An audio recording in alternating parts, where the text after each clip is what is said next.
우리 옆 사람들 보고 좀 인사할까요? 이 더운 날씨에 은혜 많이 받으시기 바랍니다. 인사할까요? 예. 날씨가 너무 덥습니다. 이상기온으로 해서 마치 한여름 같은 그런 날씨가 우리 가운데 계속되고 있는 것 같습니다. 더위 때문에 금방 지치기도 하고요. 또 피곤을 느끼기도 하죠.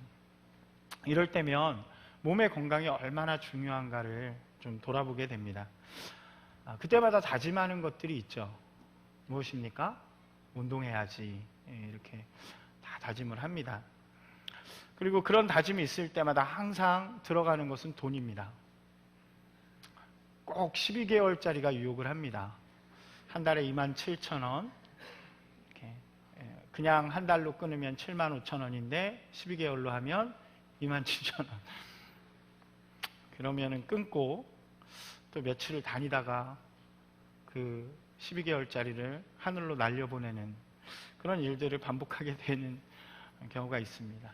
어떠신가요? 여러분들은 좀 그런 것들에 대해서 신경을 쓰시는 편인가요? 건강한 사람이 되기 위한 몇 가지 원리가 있습니다. 우리에게 오는 그 에너지가 양질의 것으로 잘 공급되어져야 하고요. 또한 그것이 우리 가운데서 잘 소비되어져서 우리가 받는 공급과 우리로부터 나가는 소비가 아주 균형을 잘 맞출 때 우리는 건강한 육체를 가지게 되는 것입니다. 좋은 음식이 있겠죠. 또 영양소가 있는 맛있는 음식들이 있겠죠.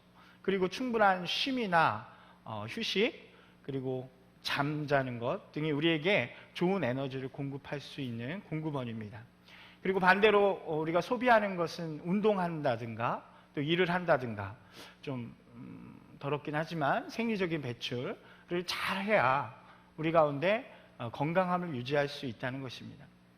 그런데요, 중요한 것은 먹고 자기만 하고 에너지를 많이 받는데 소비를 안 하는 사람이 있습니다. 운동도 안 하고요, 일도 안 하고 그런 사람들이 있는 거죠. 그런 사람들에게는 어떤 증상이 나타납니까? 그래서 1차적으로 살이 찌겠죠. 비만이 오기도 합니다. 그리고 그것이 계속 되다 보면 병에 걸리게 되죠. 심각한 쪽으로 가다 보면 결국 목숨을 잃게 됩니다. 반대의 경우도 있을 것입니다. 먹지는 못해요. 잘 안 먹고 또 쉬지도 않으면서 그렇게 운동만 좋아하고 또 일만 죽어라 하는 그런 사람들이 있습니다. 그런 사람들도 마찬가지 어떤 일들이 일어나겠죠. 영양실조가 걸린다거나 살이 빠지고 그러다 보면 결국 또 병에 걸려서 어떻게 돼요? 이제 죽어가게 되는 것입니다. 제가 좀 극단적으로 이야기를 하긴 했지만 균형 잡히지 않은 모습을 가지면 병에 걸릴 수 있고 또 건강하지 않은 육체가 될 수 있다는 것이죠. 동일하게요, 우리의 영이 건강한 그리스도인이 되기 위해서는 하늘로부터 오는 좋은 공급과 또 세상을 향한 거룩한 소비가 우리 가운데 균형 잡히게 이루어질 때 우리는 건강한 그리스도인이 될 수 있다는 것입니다. 어떤 영적인 공급을 받을 수 있을까요? 첫 번째로 꼽을 수 있는 것은 바로 예배가 되겠죠. 우리는 예배를 통해서 하나님이 주시는 하늘로부터 오는 아주 양질의 공급을 받고 누리게 되는 것입니다. 예배에는 가장 기본적인 요소들이 있습니다. 바로 말씀과 기도와 찬양입니다. 이것이 우리의 가장 기본적인 은혜의 통로요, 또 우리가 이것을 통해서 하나님을 만나고 하나님으로부터 좋은 에너지, 공급을 받게 된다는 것이죠. 말씀을 통해 우리를 향하신 하나님의 뜻을 알게 되고요, 기도를 통해 나와 함께 하시는 하나님을 경험하게 되고요, 또 찬양을 통해 모든 영광을 하나님께 돌리는 겸손의 자세로 주님 앞에 나아가게 되는 것입니다. 이것들을 통해서요, 하나님께서는 우리에게 놀라운 사랑과 은혜, 또 위로와 평안, 그리고 능력과 힘을 우리 가운데 베풀어 주시는 것입니다. 누가 이렇게 표현하더라고요. 기본이라는 단어가 영어로 베이직이죠. 그래서 그것을 영어로 써봤습니다. 베이직, B-A-S-I-C. 근데 여기에다가 이제 이 기본을 붙여줬더라고요. 한번 보여주세요. Bible, Pray, Worship in Jesus Christ. 한번 같이 해볼까요? 시작. Bible, Pray, Worship in Jesus Christ.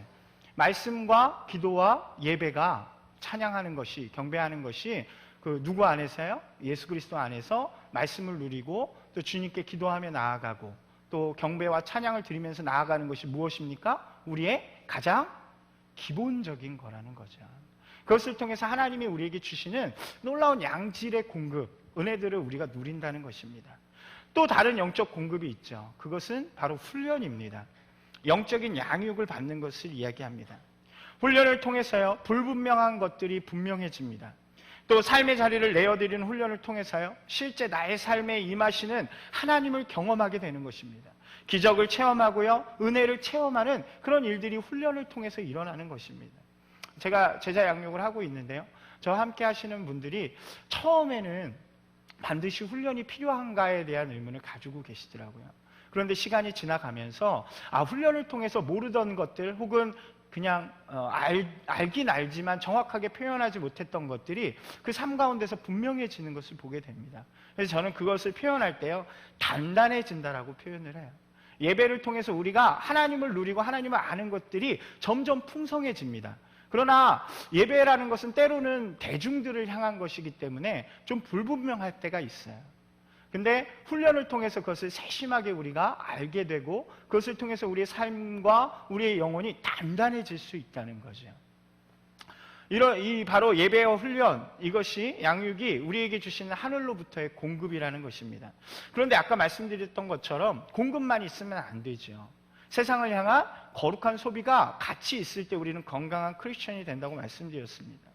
그러면 어떤 거룩한 소비가 있어야 합니까? 첫 번째는 바로 헌신입니다. 헌신이라는 것은 우리의 삶을 하나님께로 드리기로, 하나님의 뜻대로 우리의 삶을 살기로 결단하는 것을 의미합니다. 그러니까 단순히 무엇을 하는 것을 이야기하는 것이 아니고요, 우리 마음의 상태, 우리가 하나님께로 나의 몸을 드리겠습니다, 나의 삶을 드리겠습니다, 주님께 순종하겠습니다라고 결단하는 상태가 바로 헌신이라는 거죠. 그럼 헌신을 결단하면 우리 삶 속에서 무슨 일이 일어납니까? 다른 사람을 섬기는 것, 그리고 우리의 것들을 나누는 것, 그리고 우리가 봉사하는 것, 이런 것들이 우리의 삶과 교회 생활을 통해서 드러나게 되는 것입니다. 이것이 우리가 드리는 거룩한 소비죠. 이 일들을 통해서 우리는 예수 그리스도를 닮아가게 되고요, 또 우리 마음 가운데 기쁨과 감격을 누리면서 살아갈 수 있다는 것입니다. 또 다른 소비가 있습니다. 그것은 무엇이냐면 선교입니다. 선교, 우리 이렇게 표현할 때는 전도라는 말도 쓰죠.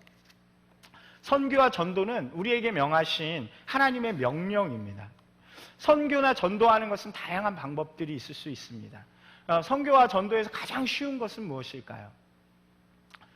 제가 보니까요, 가장 쉬운 것은 말로 전하는 것입니다. 믿지 않는 사람에게 예수 그리스도를 믿으세요. 우리 가족이나 자녀나 혹은 밖에서 제일 쉬운 방법이 그겁니다. 그거보다 조금 더 어려운 방법이 있습니다. 무엇입니까? 헌금을 통해서 전도를 하는 것이죠.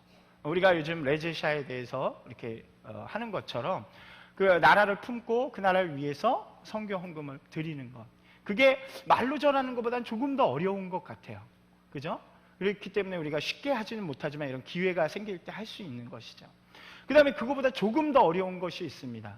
무엇일까요? 기도하는 것입니다. 정말로 믿지 않는 영혼들을 위해서 가슴에 품고 눈물로 기도하는 것이 말로 전하는 것, 돈을 내는 것보다 더 어렵다는 거죠. 근데 정말 어려운 게 있습니다. 무엇일까요? 우리 삶을 통해서 전도하는 삶, 선교하는 삶을 살아내는 것입니다. 그래서 나를 보는 사람이, 야, 저 사람을 봤더니 저 사람을 보니까 예수님을 믿고 싶어졌어, 저 사람을 보니까 하나님이 살아계신 것을 믿을 수 있을 것 같아 라고 고백할 수 있는 그런 삶을 살아가는 것이죠. 지금까지 말한 이 네 가지 요소, 공급으로 하면 예배와 훈련, 그리고 소비로 한다면 헌신과 선교, 이 하늘로부터 오는 하나님의 공급과 세상을 향한 거룩한 소비로 나의 삶이 균형 잡히게 되어져 있을 때 우리는 건강한 그리스도인이 될 수 있다는 것입니다. 여러분 어떠십니까? 건강한 그리스도인이십니까? 이걸 마치 이제 상의 네 다리로 표현할 수 있을 것 같아요. 상이 서 있으려면 네 다리가 균형 잡히게 서 있어야겠죠. 그런데 어느 한 다리가 부족하다든가 한쪽이 완전히 없다든가 그러면 상이 무너져 내리는 그런 일들이 있다는 거죠. 생각해야 되는 것입니다. 하늘로부터 오는 공급은 있습니다. 근데 소비가 없는 인생에게는 문제가 생긴다는 거죠. 우리가 말씀도 들어요, 예배도 드립니다, 그리고 훈련도 열심히 합니다. 근데 전혀 봉사하지도 않고요. 헌신의 결단도 없습니다. 그리고 전혀 전도나 선교하는 인생이 아니에요. 그럼 그 사람에게 무엇이 생깁니까? 병이 생겨진다는 거예요. 육체가 그럴 때는 아까 비만이 온다 그랬죠. 그리고 병으로 나아간다 그랬죠. 마찬가지로 공급은 있는데 소비로 나아가는 게 없을 때 우리에게 영적인 병이 생기기 시작합니다. 그것이 바로 교만이라는 것으로 나타나는 것입니다. 그래서 다른 사람을 정죄하는 영혼이 되고요. 우리가 가진 은혜를 가지고 다른 사람을 이렇게 세우는, 판단하고 비판하는 그런 모습을 갖게 되죠. 그럼 결국 병들어서 그 영혼이 하나님을 떠나는 일들이 일어나게 됩니다. 반대의 경우도 또 생각해 볼 수 있겠죠. 공급이 없는데 일만 하는 사람들이 있습니다. 예배에서 은혜를 누리지도 못하고 훈련을 받지도 않지만 교회에서 집사라고 혹은 권사라고 아니면은 식당에서 막 열심히 일만 하시는 분들이 있어요. 그런 분들에게는 어떤 일들이 일어날까요? 영적인 고갈이 일어나는 것입니다. 기쁨이 없어요. 일하는 데 있어서 기쁨과 감격을 누리지 못합니다. 그렇기 때문에 분란의 대상이 될 때가 많은 것입니다. 이 시간 여러분을 좀 한번 돌아보셨으면 좋겠습니다. 나의 영혼의 상태는 균형 잡힌 그리스도인인가? 그래서 나는 건강한 그리스도인인가? 하나님께서는요, 건강한 사람을 들어서 하나님의 일들에 사용하십니다. 육체적인 건강이 아니라 우리 영혼의 건강. 그래서 우리가 정말로 하나님 앞에 올바로 건강하게 서서 하나님의 일들을 감당하시는 여러분 되시기를 바랍니다. 이것은요, 예수님께서 우리에게 정리해 주신 하나님 나라의 백성의 삶을 잘 표현한 것입니다. 마태복음 22장 37절 40절에 이런 이야기가 나오죠. 한 율법사가 예수 그리스도께 찾아옵니다. 그리고 이렇게 묻습니다. 22장에는요, 예수님과 다른 대이 논쟁하는 장면이 3번 등장합니다. 첫 번째가 헤롯 땅 사람들과 대화하는 장면이고요. 그 다음에 사두개인하고 대화를 하십니다. 그래서 그들을 꼼짝 못하게 만드셨어요. 그 다음에 등장한 사람이 바리새인 중에 율법사라는 사람입니다. 그가 등장해서 예수님께 이렇게 시험하여 묻습니다. 선생이요, 우리가 정말 많은 율법들이 있는데 신명기 613개의 율법이 있다 그래요. 그렇게 많은 율법이 있는데 그 중에서 가장 중요한 것이 무엇입니까? 율법사라는 사람은 평생을 율법을 공부하는 사람입니다. 그렇기 때문에 예수님이 뭐라고 대답하는지를 잘 들었다가 공격하려고 그렇게 물은 것입니다. 예수님께서 딱 정리를 해주시죠. 뭐라고 합니까? 한번 함께 읽어볼까요? 37절에서 40절 말씀입니다. 글씨가 좀 작나요? 같이 읽겠습니다. 내 마음을 다하고 목숨을 다하고 뜻을 다하여 주 너의 하나님을 사랑하라. 이것이 크고 첫째 되는 계명이요, 둘째도 그와 같으니 내 이웃을 내 자신같이 사랑하라. 아멘. 바로 하나님을 사랑하는 것과 그 받은 사랑을 통하여서 이웃을 사랑하는 것, 이것이 바로 우리에게 주신 하나님의 율법이라는 것입니다. 그냥 어느 것이 중요하냐는 질문에 율법을 정리해 주십니다. 이렇게 살아가면 된다. 우리가 건강한 그리스도인이 된다는 것은요, 바로 이 두 가지를 우리 삶에서 지켜 행하고 살아가는 것입니다. 말씀드렸던 영적인 공급은 무엇입니까? 그것이 바로 하나님을 사랑하는 행위입니다. 우리가요, 예배를 통해서 그리고 나의 삶의 훈련을 통해서 나에게 주실 하나님의 은혜를 사모하고 하나님께 영광을 돌리면서 나아가는 행위가 바로 하나님을 사랑하는 것이라는 거죠.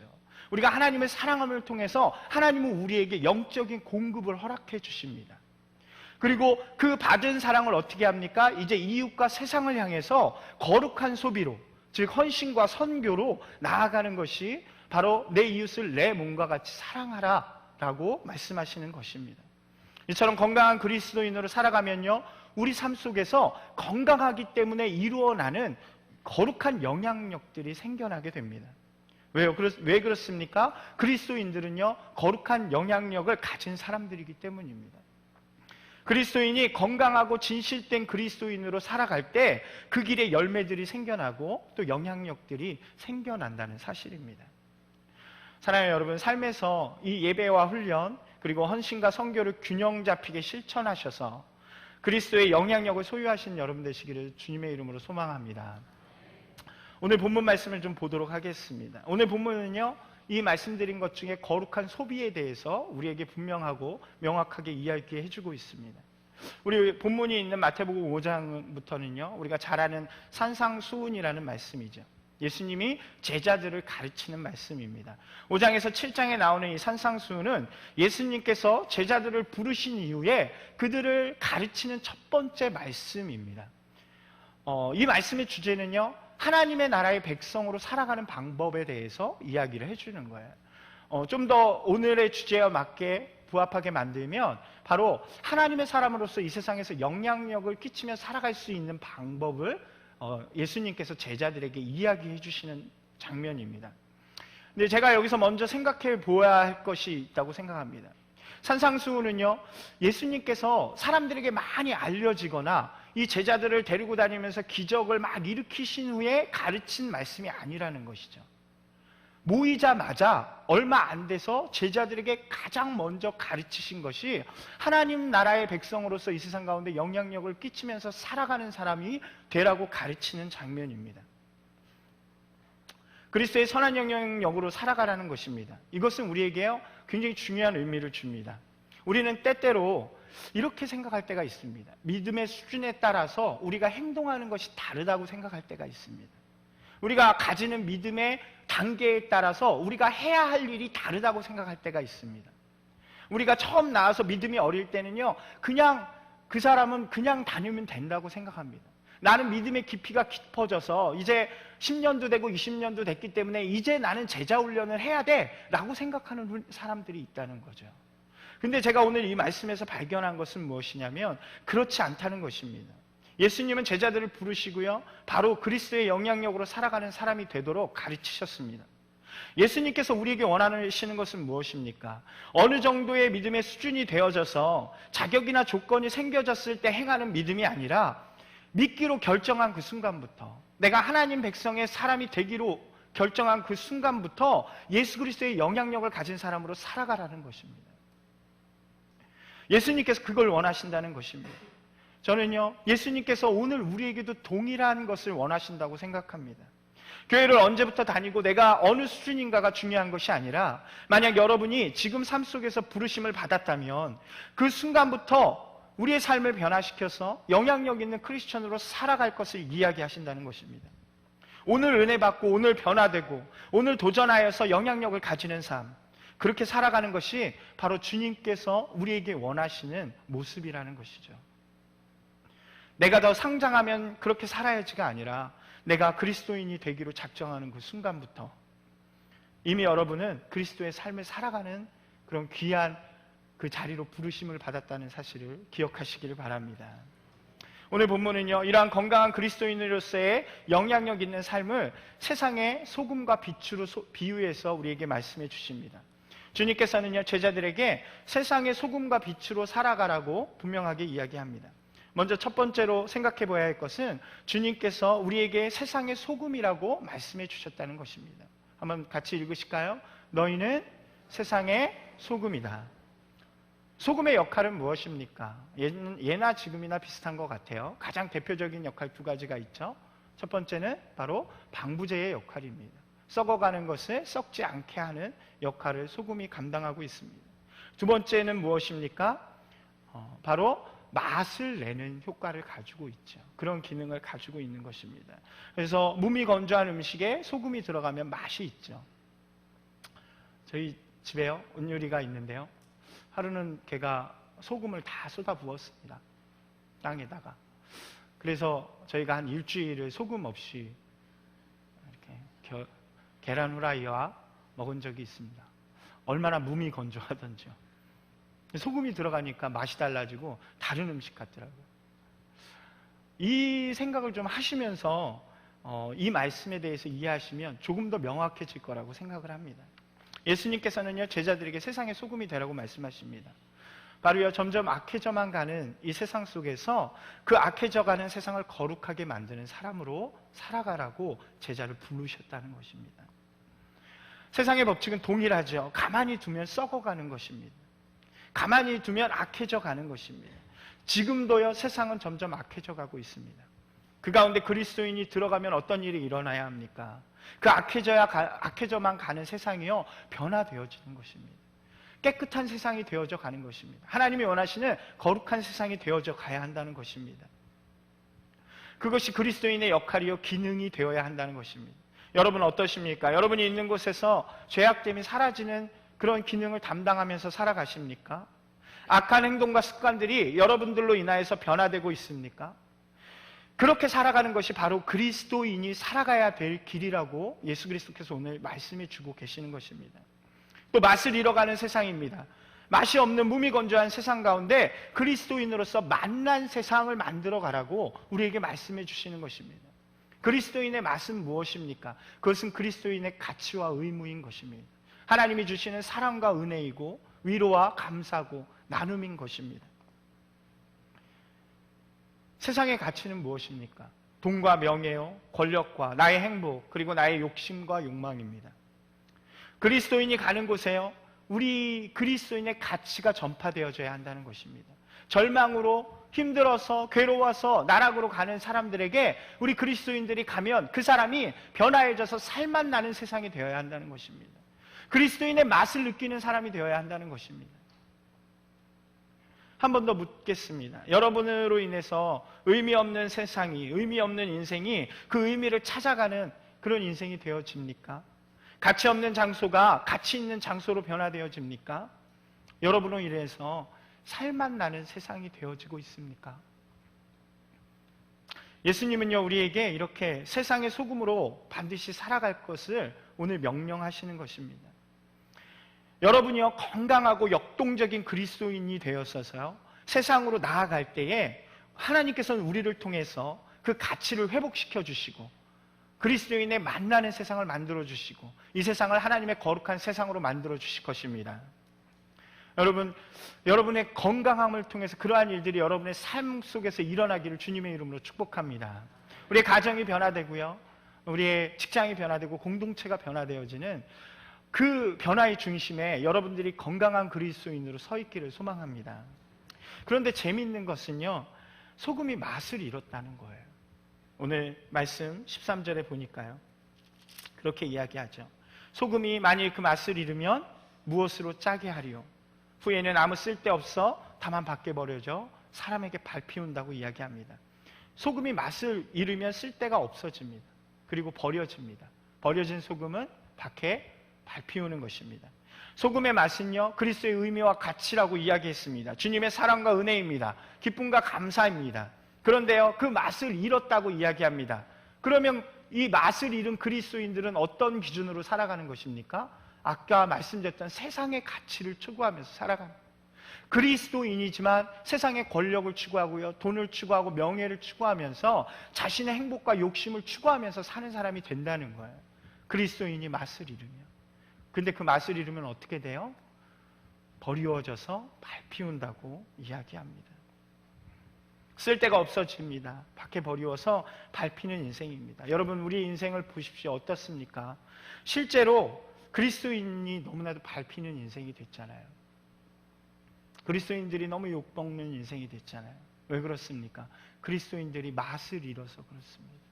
그리스도인들의 가치가 하나님의 사랑과 은혜가 아니라 세상이 주는 욕심, 돈과 권력과 명예를 추구할 때 우리는 맛을 잃고 세상으로부터 밟히는 존재가 된다는 사실, 여러분들이 기억하시기를 바랍니다.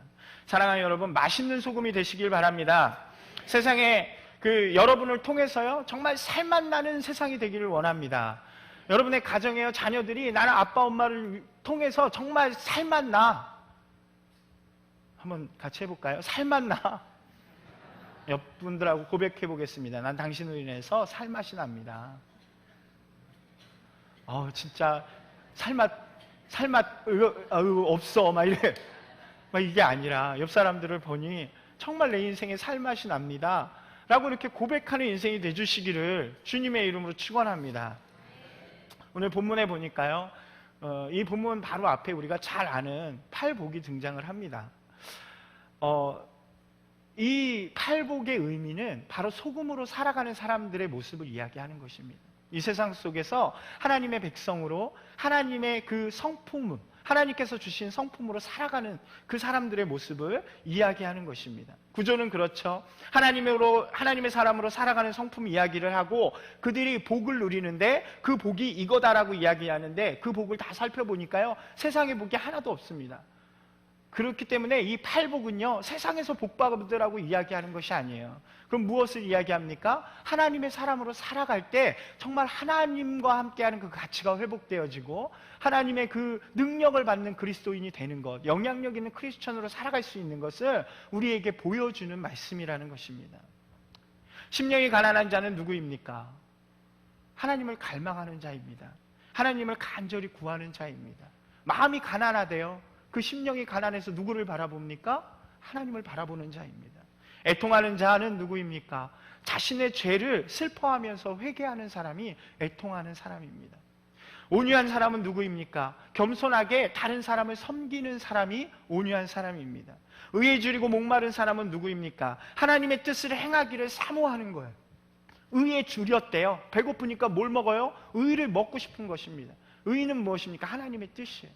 하나님의 뜻을 사모해서 행하기를 사모하는 사람입니다. 긍휼히 여김은 무엇입니까? 하나님께서 자신의 백성이 아닌 자신을 믿지 않는 그 백성들을 긍휼히 여기는 마음, 불쌍히 여기는 마음을 같이 품는 마음입니다. 하나님의 마음을 품는 것이 바로 긍휼한 마음입니다. 마음이 청결한 것은 무엇입니까? 두 마음을 품지 않고 정직하게 살아가는 것을 의미합니다. 화평케 하는 자는 기쁨과 평화를 전달하는 사람입니다. 의를 위하여 박해를 받는 사람은 하나님의 뜻을 위해서 손해를 감수할 수 있는 사람을 이야기합니다. 이렇게 살아가는 사람이, 이 성품을 가지고 살아가는 사람이 바로 소금의 역할을 감당하면서 살아갈 수 있다는 것입니다. 그냥 나는 내 마음대로 살아가는데 내가 가는 곳이 변화되나요? 절대로 그렇지 않습니다. 제가 우리 학생들과 이렇게 설교할 때 구호처럼 외치는 말이 있어요. 우리 여기 고등부 학생이 한 명밖에 없네요. 너 혼자 한번 해볼래? 아무것도 하지 않으면? 그거 말고 뒤에 거. 네. 아무것도 하지 않으면 아무 일도 일어나지 않는다는 것입니다. 우리 인생의 성품이 바뀌어져서 하나님의 뜻대로 행하지 않는데 우리가 가는 길에 변화가 일어나지 않는다는 것입니다. 사랑하는 여러분, 하나님의 이 마음을 품고 하나님의 성품으로 살아가시기를 주님의 이름으로 축원합니다. 그때 여러분 가운데 하나님의 놀라운 변화의 역사들이 일어날 줄로 믿습니다. 두 번째죠, 세상의 빛이 되라고 우리에게 말씀하십니다. 한번 읽어볼까요? 너희는, 저는 이 말씀을 준비하면서 항상 상상을 합니다. 이 상상을 할 때마다 가슴이 벅찬 걸 느끼게 됩니다. 한번 생각해 보겠습니다. 어둠이 깊게 깔린 들판에 빛이 하나도 없습니다. 그런데 사람들이요, 뭔 일이 있는지 다 나와서 자갑게 자기 길을 찾아갑니다. 근데요, 빛이 조금이라도 있으면 눈을 감았다 뜨면 보이겠는데 빛이라는 게 전혀 없기 때문에 아무리 눈을 떴다 감아도 보이지 않습니다. 그래서 제 갈 길을 몰라서 헤매고 다니고 서로 부딪히고 싸우고 난리도 아닙니다. 근데 한 사람이 저 높은 곳에서 빛을 높이 드는 것입니다. 어떤 일이 일어나겠습니까? 모든 사람이 그곳을 바라보게 됩니다. 그리고 그가 움직이는 방향을 따라서 함께 움직이기 시작하는 것입니다. 예수님께서 세상의 빛이 되라고 말씀하신 것은 이처럼 어두워져 가는 이 세상 속에서 이 세상을 비춤으로, 그리스도의 빛으로, 하나님의 뜻으로 비춤으로 말미암아 모든 사람들이 그 빛을 보고 따라오는 삶을 살아가라고 이야기하는 것입니다. 우리가 세상 속에서 그리스도의 빛됨으로 살아가면요, 우리의 모습을 보고 길을 잃고 헤매는 사람들이 길을 찾아서 그리스도께로 나아오는 것입니다. 우리 부모가요, 정말 하나님의 뜻에 매어져서 하나님을 구하는 인생을 살아가면 아이들은 다른 이야기를 안 해도 그 길을 쫓아오는 인생이 되는 것입니다. 남편들이요, 그 길을 따라옵니다. 아멘. 사람들이요, 우리의 모습을 통해 그 빛의 근원이 어딘지 궁금해하면서 발견하기를 원하면서 그렇게 나아오는 것입니다.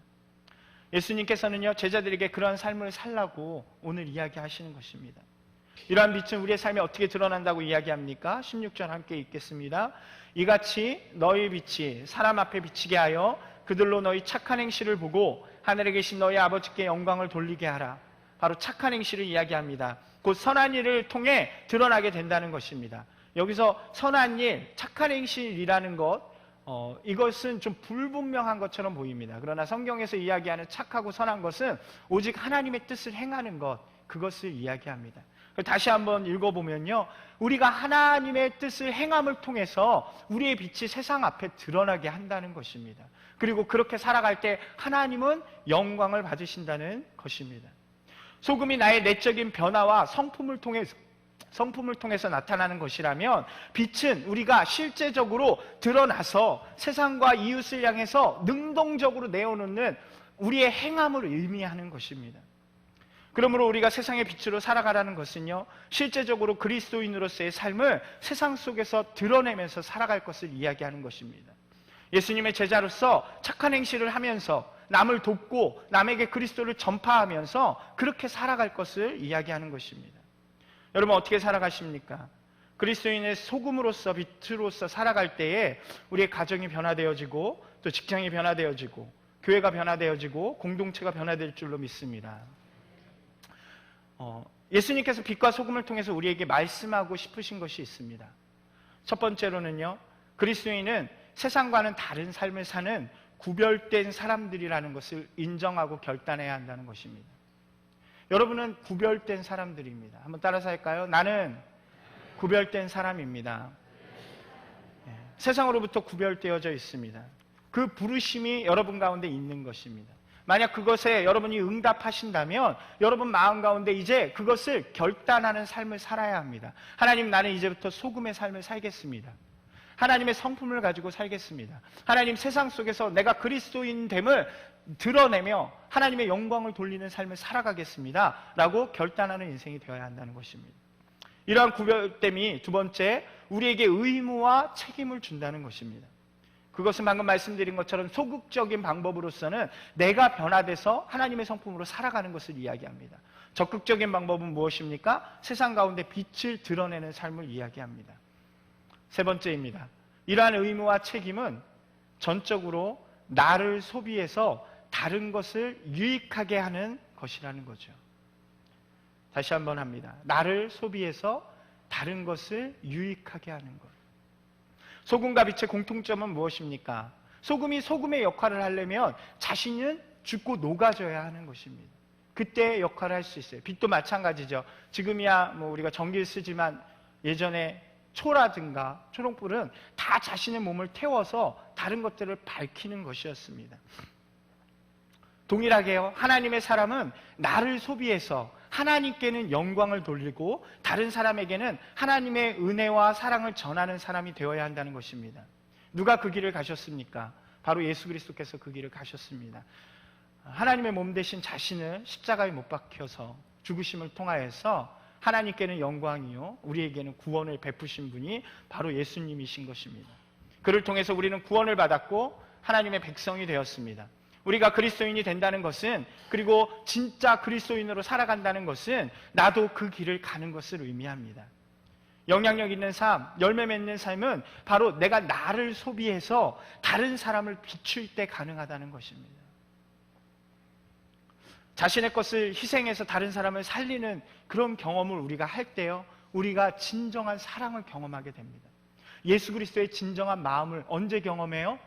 우리의 것을 포기하고 희생해서 다른 사람을 살릴 때 가능한 것입니다. 예화를 하나 드리고 마무리하겠습니다. 미국에서 실제로 있었던 이야기라고 합니다.